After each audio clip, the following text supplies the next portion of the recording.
শীত মানেই তো পিঠাপুলি, আর এই শীতে দুধ চিতই পিঠা যদি না খাই সেটা কি হয় বলো।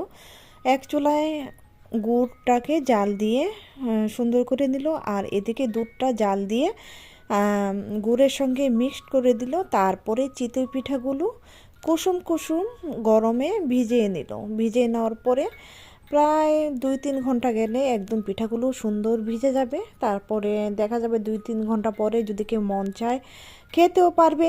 আর যদি কারো মন চায় যে সকালবেলা খাবে, সারা রাত ভিজলে আর কি পিঠাটা খুব সুন্দর হয়।